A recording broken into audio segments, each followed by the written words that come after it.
Hello सबैजनालाई नमस्ते, welcome to my channel. हामी आज खुनुवा बोर्डरमा छौँ। खुनुवा बोर्डर भनेपछि नेपाल र इन्डियाको बिचको बोर्डरलाई चाहिँ खुनुवा बोर्डर भन्छ हाम्रोतिरको। यहाँ चाहिँ हामी आज सामान किन्न आएको थियौँ, घरको खिर्चीमिर्ची अनि यसो कपडा लत्ताहरू अलिअलि किन्न आएको थियौँ।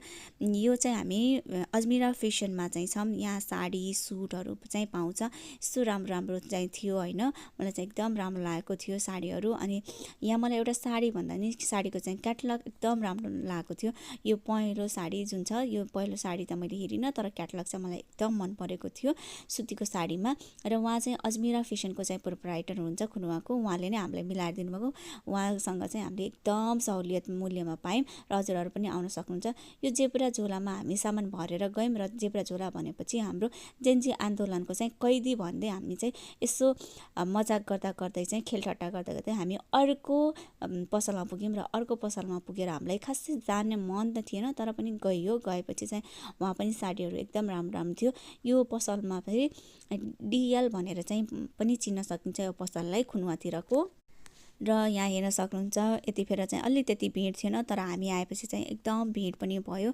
यहाँ चाहिँ पिस कपडाहरू थान कपडाहरू पनि थिए र यो मगर ड्रेसमा लगाउने लुङ्गीहरू र यो साडीहरू, यो कस्तो राम्रो साडी थियो है, कति राम्रो राम्रो साडी मिठो कलरमा पनि छ। र यो साडी चाहिँ कति राम्रो छ है, हेर्न सक्नुहुन्छ हजुरहरूले। अनि यो चाहिँ मूल्य पनि मिलाएर दिनुहुन्छ होला।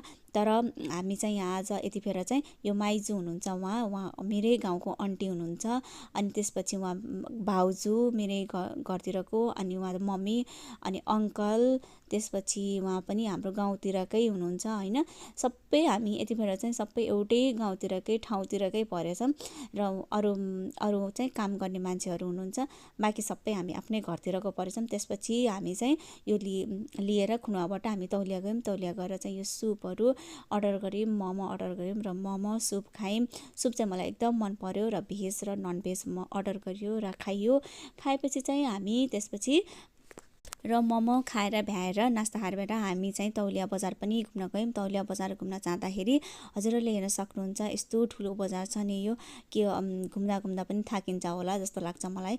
यो चाहिँ दतुइन हो, दाँत माझ्ने हो। यो चाहिँ हामीले पुरानो जमानामा चाहिँ दाँत माझ्ने गर्थ्यौँ। र हाम्रो यहाँ भाउजूले चाहिँ के सब्जी लिन थाल्नुपर्छ त्यो हेर्न गयौँ। र हेर्न जाँदाखेरि यो चाहिँ पालकको साग हो। पालकको साग चाहिँ 30 रुपियाँ मुठा दिइरहेको थियो। र घर आउँदा हेर्नु त यति धेरै सामान भएको थियो। हामी घरबाट आउँदा त बाफ्रे कसरी लिएर आयौँ होला भन्ने पनि भएको थियो। र भाउजूले अब सामान बोकेर पुरै लिएर जाँदैछ। बाई बाई भाउजू, सी यू।